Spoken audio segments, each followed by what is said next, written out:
нас! Привет! Спасибо, что решил посмотреть мое видео. Сегодня я хочу рассказать о нашем опыте походов по строительным магазинам, о том, как нас оттуда иногда выгоняют консультанты, и о том, что делать, если ваша газовая колонка начала неистово орать при включении горячей воды.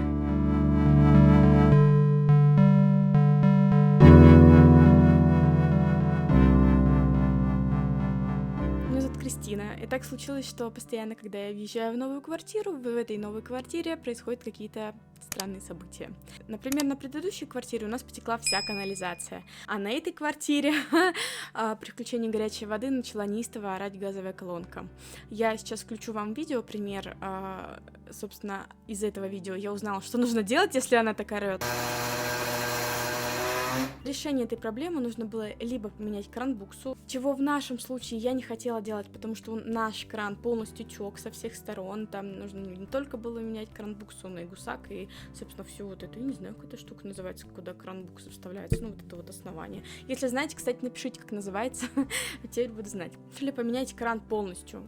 Если у вас новый кран и так начала орать газовая колонка, вероятнее всего у вас течет кран-букса горячей воды, и нужно ее просто заменить. Если не знаете, как сделать, либо погуглите, либо вызовите сантехника. Но на самом деле все очень просто. Откручивается вентиль, да, которым вы управляете горячей или холодной водой, ну, в нашем случае горячей. Вы вытаскиваете эту кран-буксу, но перед этим не забудьте выключить воду, а то у вас будет крутой фонтанчик дома, скорее всего, на кухне. Вытаскиваете эту кран-буксу, и с этой кран-буксой идете на рынок или в ближайший строительный, говорите, дайте так уж. Главное вот с этим примером, потому что кран-буксы бывают разные, и если вы придете без кран-букса, они могут сказать, а у вас кран-букса нет, идите в жопу. Вообще, честно говоря, я не очень люблю строительные магазины, именно маленьких размеров или узкоспециализированные, типа строительные магазины по крепежу, строительные магазины по сантехнике особенно меня бесит и раздражают. А все дело в том, как я говорила, на прошлой квартире у нас потекла вся сантехника. Я имею в виду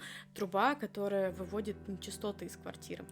Что случилось? Все соединения этой трубы, ну это ПВХ-труба, пластиковая, обычная, очень легко она чинится, меняется, но хозяйка квартиры была строго против того, чтобы мы что-то чинили, что-то делали. Есть один способ, как это сделать без замены сантехники. На тот момент я не знала, как называется эта штука, но сейчас знаю, это называется холодная сварка. В моей голове это выглядело так, что я замажу эту трубу холодной сваркой, она там схватится, и все вот эти вот, возможно, резиночка, да, которая там пропускает, она теперь не будет пропускать, ну, в общем, в моей голове это выглядело так, но я не знала, как она называется, и когда я пришла в прекрасный сантехнический магазин, человек, который там работал, это был дядечка, не скажу, что прям возрастной, но лет 50, и он включил дурака и, считая меня за дуру, сказал, что такой вещи не существует, дали нам визитку своего сантехника, и он вот вызовет, нам все поменяет. Нам это не понравилось, мы пришли в Стройландию, объяснили, что нам это не реклама Стройландии, мне Стройландия тоже не нравится, дальше расскажу почему. Мы пришли в Стройландию очень быстро, нам показали, где находится эта холодная сварка.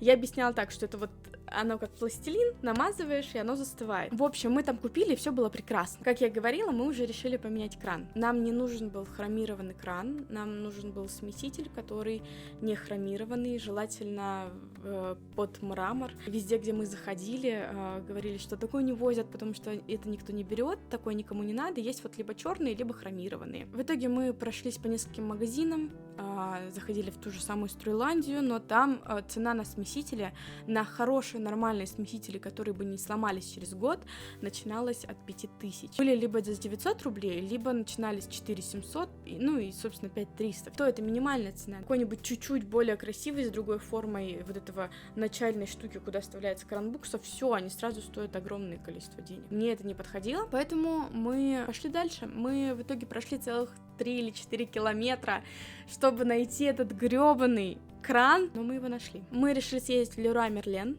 К счастью, там цены гораздо ниже. Короче, если вы покупаете в магазине без консультанта, или даже с консультантом, уточняйте, если в смесителях подводные трубки, они такие гибкие, это подходит и на горячую, и на холодную воду, обычно 30-40 сантиметров они длиной. Мама, папа, папа, мама, они есть. В общем, не так страшно. Главное спросить у консультанта, есть она, потому что если вы их тут не купите, то вам придется потом в другой сантехнический магазин идти и покупать это там. Такое себе занятие, когда у вас гремит газовая колонка. Брат приехал после учебы, нам быстренько все поменяли, поменял, закрутил, брат молодец, вот. А еще мы узнали, что у нас под кухней чугунная труба, и эту чугунную трубу нам придется вытаскивать из пола перфоратором. Будет не весело, но тем не менее придется, когда мы дойдем до ремонта. Спасибо, что посмотрели это видео. Подписывайтесь на мой канал, здесь скоро будет очень много видео о ремонте, также будет немного видео о маркетинге. А с вами была Кристина. Хорошего дня! Люблю!